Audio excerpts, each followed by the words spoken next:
வணக்கம். அமரர் கல்கி அவர்களின் சிவகாமியின் சபதம் பாகம் 4 சிதைந்த கனவு அத்தியாயம் 20 நிலவில் நண்பர்கள். வானக்கடலில் மிதந்த பூரண சந்திரன் பால் நிலவை பொழிந்து இந்த மண்ணுலகத்தை மோகன பொன்னுலமாக செய்து கொண்டிருந்த இரவில் வடபெண்ணை நதியானது அற்புத காட்சியை அளித்துக் கொண்டிருந்தது. முதல் நாள் இரவு அதே நேரத்தில் இந்த நதியை பார்த்தோமானால் சலசலவென்று இனிய ஓசையோடு அம்மாநதியின் ஓடிய தண்ணீர் பிரவாகம் உருக்கிய வெள்ளியை போல் தகதகவென்று பிரகாசித்ததையும், நாலாபுரமும் ககனவட்டம் பூமியை தொட்டு ஒன்றாகும் வரம்பு வரையில் பூரண அமைதி குடிக்கொண்டிருப்பதையும் கண்டிருப்போம். அந்த இயற்கை அமுத காட்சியின் இன்பத்தில் மெய்மறந்திருப்போம்.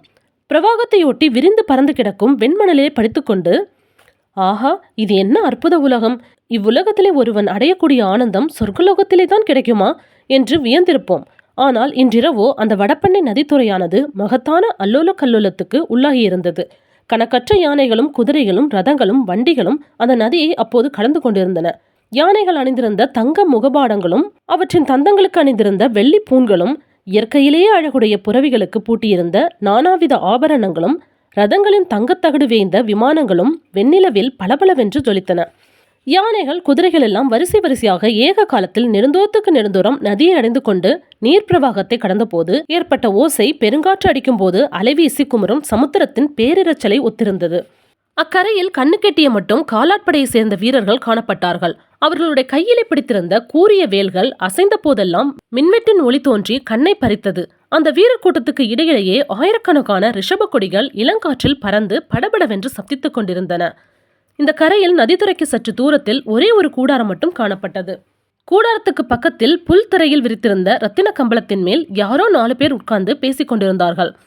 அவர்கள் கையை தட்டி கூப்பிட்டால் கேட்கக்கூடிய தூரத்தில் 10-12 வீரர்கள் கையில் நீண்ட வேல்களுடனும் இடையில் செருகிய வாள்களுடனும் சர்வ ஜாக்கிரதையுடன் காவல் புரிந்து கொண்டிருந்தார்கள்.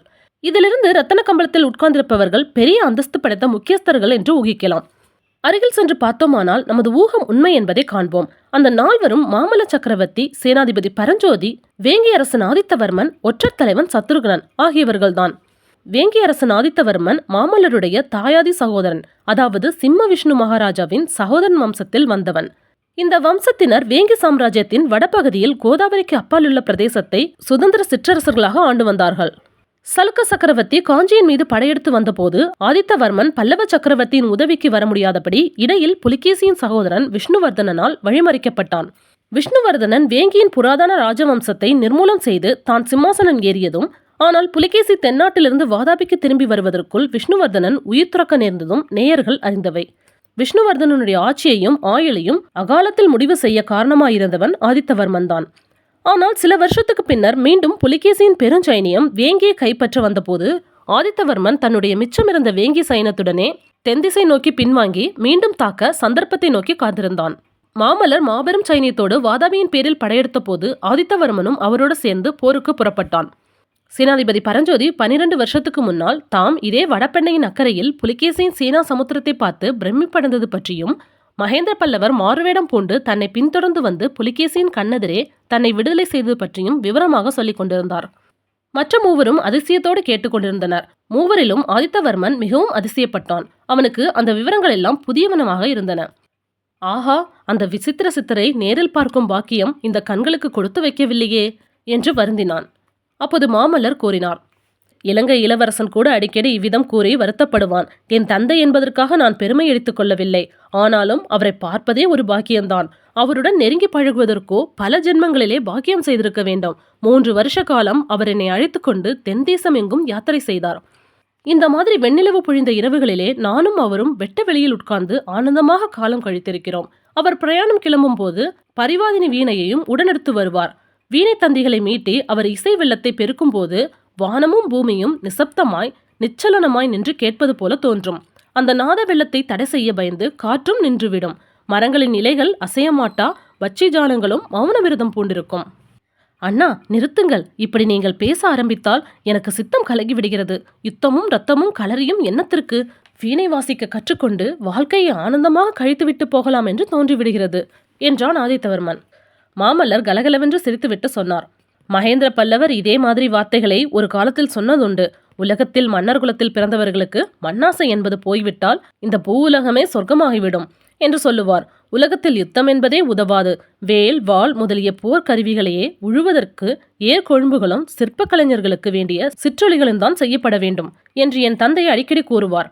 ஆனால் என்றைய தினம் சலுக்கன் பல்லவ நாட்டின் மீது படையெடுத்ததாக செய்தி வந்ததோ அன்றைய தினமே அவருடைய மனம் அடியோடு மாறிவிட்டது.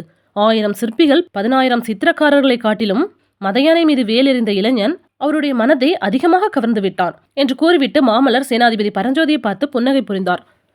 நமது சேனாபதி காஞ்சி நகரில் பிரவேசித்த அன்று நடந்த சம்பவங்களைத்தானே குறிப்பிடுகிறீர்கள்? அதை பற்றி ஒரு நாள் அவரிடமே நான் விவரமாக கேட்க வேண்டும் என்றிருந்தேன் என்று கூறினான் ஆதித்தவர்மன்.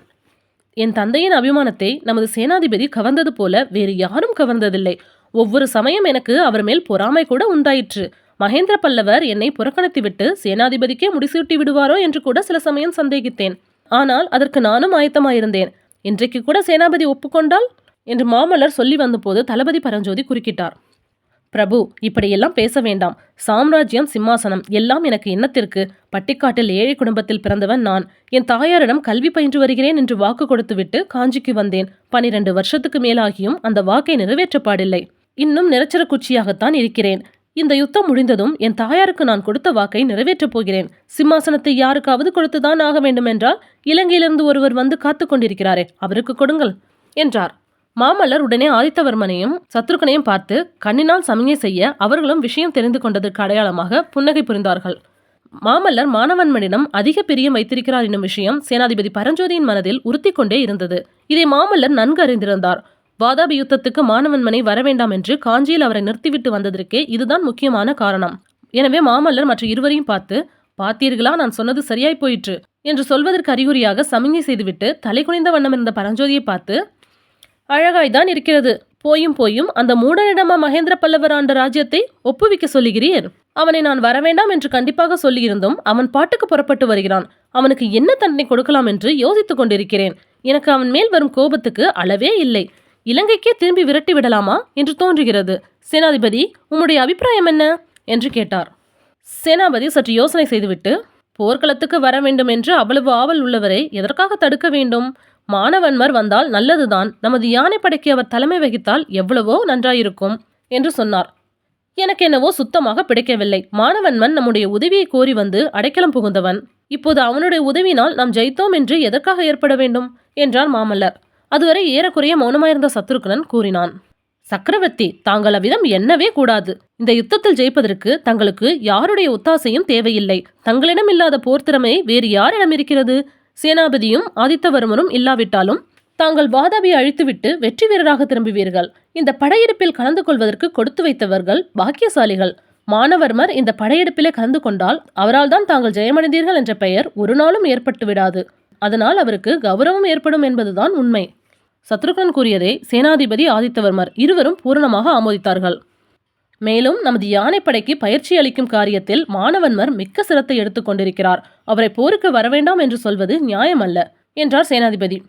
யானைப்படைக்கு ஏதோ புதுவிதமான பயிற்சி இலங்கை இளவரசன் அளித்திருப்பதை கேள்விப்பட்டேன். அது என்ன புது பயிற்சி என்று ஆதித்தவர்மன் கேட்டான். அது உண்மைதான். முன்னெல்லாம் கோட்டை வாசல் கதவுகளை உடைப்பதற்கு யானைகளை முட்ட விடுவது வழக்கம். காஞ்சி கோட்டை முற்றுகையின் போது மகேந்திர பல்லவரின் முன் யோசனையினால் அந்த பழைய முறை பலிக்காமல் போயிற்று. கோட்டை கதவுகளிலே ஈட்டி முனைகளை பொருத்தியிருந்தபடியால் ஒரு தடவை மோதியதுமே யானைகள் வெறிக்கொண்டு திரும்பி ஓடிப்போயின. இப்போது மானவன்மர் நமது யானைகளுக்கு இரும்பு உலக்கைகளால் கதவுகளை பிளக்கவும், கோட்டை சுவர்களை கடப்பாறைகளை கொண்டு இடிக்கவும், தீவர்த்தி பந்தங்களை தூக்கி வீசி கோட்டைக்குள் எரியவும் கற்பித்திருக்கிறார். ஆஹா, இதுவரை இம்மாதிரி யானைப்படையை உபயோகித்ததாக நான் கேட்டதே இல்லை என்றான் ஆதித்தவர்மன். சேனாதிபதி பரஞ்சோதிக்கு மானவன்மரிடம் தனிப்பட்ட முறையில் விரோதம் எதுவும் கிடையாது. அவரிடம் மாமல்லர் அதிக அன்பு வைத்திருக்கிறார் என்பதிலேதான் அதிருப்தி. எனவே இப்போது மாமல்லர் அவரை பற்றி அலட்சியமாக பேசியதும் இவரே மானவன்மனுடைய கட்சி பேச ஆரம்பித்தார். ஆகையினால்தான் மானவன்மரை திருப்பி அனுப்புவது நியாயமல்லவென்று நான் சொல்கிறேன். யானைப்படைக்கு இப்பேற்பட்ட புதிய பயிற்சி அளித்து ஆயத்தப்படுத்தியவருக்கு அந்த யானைப்படை யுத்தத்தில் தானும் கலந்து கொள்ள வேண்டும் என்று ஆசை இராதா என்றார் சேனாதிபதி பரஞ்சோதி. இந்த சமயத்தில் அவர்கள் பேசிக் கொண்டிருந்த இடத்துக்கு சற்று தூரத்தில் இருந்த பிரம்மாண்டமான அரச விருட்சத்தில் ஒரு பெரிய சலசலப்பு ஏற்பட்டது. அந்த மரத்தின் அடர்த்தியான கிளைகளில் இரவு நேரத்தை கழிப்பதற்கென்று அடைக்கலம் புகுந்திருந்த ஆயிரக்கணக்கான பறவைகள் சடசடவென்று இறகுகளை அடித்துக்கொண்டு பற்பல சுருதி சுரங்களில் கூச்சலிட்டுக் கொண்டும் மரத்திலிருந்து வெளிவந்து வட்டமிட்டு மறுபடியும் கிளைகளுக்குள் புகுந்து ஆரவாரம் செய்தன. அந்த மரத்துக்கு திடீரென்று என்ன வந்துவிட்டது? மரம் ஏறக்கூடிய காட்டு மிருகம் ஏதாவது அதில் ஏறிவிட்டதா? பறவைகள் இப்படி அலறுகின்றனவே என்று மாமல்லர் கேட்டதற்கு அந்த திசையை உற்று பார்த்து கொண்டிருந்த சத்ருகனன், பிரபு, காட்டு மிருகம் எதுவும் அந்த மரத்தில் ஏறவில்லை. வீட்டு மிருகம், 2 கால் மிருகம் ஒன்று அந்த மரத்திலிருந்து இறங்கிக் கொண்டிருக்கிறது என்றான். உடனே அவன் கையை ஓங்கி தட்ட சற்று தூரத்தில் ஆயுதபாணிகளாக காவல் புரிந்த வீரர்கள் ஒருவன் அவர்கள் இருந்த இடத்துக்கு விரைந்து ஓடி வந்தான். அதோ பார், அந்த அரச மரத்திலிருந்து யாரோ ஒருவன் கீழே இறங்கிக் கொண்டிருக்கிறான், அவனை பிடித்து கொண்டு வாருங்கள் என்று சத்ருகன் கட்டளையிட்டான். அவ்விதமே மேற்படி வீரர்கள் விரைந்து அரச மரத்தை நோக்கி சென்று அதிலிருந்து கீழே இறங்கியவனை கைப்பிடியாய் பிடித்து கொண்டு வந்தார்கள். வீரர் தலைவன், பிரபு, இதோ வாதாபி ஒற்றன் என்று கூறி தலை வணங்கினான். மாமல்லரும் பரஞ்சோதியும் கலீரென்று சிரித்தார்கள். ஏனெனில் அந்த வீரர்களால் கொண்டு வரப்பட்டவன் வேறு யாரும் இல்லை, நமது பழைய சிநேகிதன் குண்டோதரன் தான். குண்டோதரா, இது என்ன? எதற்காக நீ வாதாபி ஒற்றன் என்று சொல்லிக் கொண்டாய் என்று பரஞ்சோதி கேட்டார். ஆம் சேனாதிபதி, நான் சொன்னது உண்மைதானே. வாதாபி ஒற்றன் என்றால் வாதாபிக்கு போய் வந்த ஒற்றன் என்ற அர்த்தத்தில் சொன்னேன். உடனே அந்த வீரர்கள் என்னை ஒரே பிடியாக பிடித்து இழுத்து கொண்டு வந்து விட்டார்கள். அப்பா, அவர்கள் பிடித்த இடங்களில் இன்னும் வலிக்கிறது. ஆமாம், ஆனால் அந்த மரத்தின் மேலேறி என்ன செய்து கொண்டிருந்தாய்? எத்தனை நேரமாய் அங்கு உட்கார்ந்திருக்கிறாய் என்று சக்கரவர்த்தி கேட்டார். பிரபு, நேற்றிரவே இங்கு வந்துவிட்டேன். காலையில் எழுந்து பார்த்தால் நமது சைனியம் வந்து கொண்டிருந்தது. உடனே மரத்தின் மேல் ஏறியவன் தான். இத்தனை நேரமும் நமது சைனியத்தின் கணக்கு எண்ணிக்கொண்டும் வாதாபி புலிகேசியை ஜெயிப்பதற்கு இந்த சைனியம் போதுமா என்று யோசித்து கொண்டும் இருந்தேன். என்ன முடிவு செய்தாய்? சைனியம் போதுமா என்று சக்கரவர்த்தி கேட்டார். சுவாமி, அதை பற்றி எனக்கு சந்தேகமே இல்லை. ஆனால் வாதாபிக்கு நாம் போய் சேர்வதற்குள்ளே அஜந்தா குகைக்கு போயிருக்கும் புலிகேசி சக்கரவர்த்தி வாதாபிக்கு திரும்பி வர வேண்டுமே. அவர் வழியில் தங்கிவிட்டால் என்ன செய்கிறது என்றுதான் கவலைப்படுகிறேன் என்றான் குண்டோதரன். ஹாய் ஃப்ரெண்ட்ஸ், உங்களுக்கு இந்த கதை பிடிச்சா லைக் பண்ணுங்கள், ஷேர் பண்ணுங்கள், மறக்காமல் சப்ஸ்கிரைப் பண்ணுங்கள். தேங்க்யூ.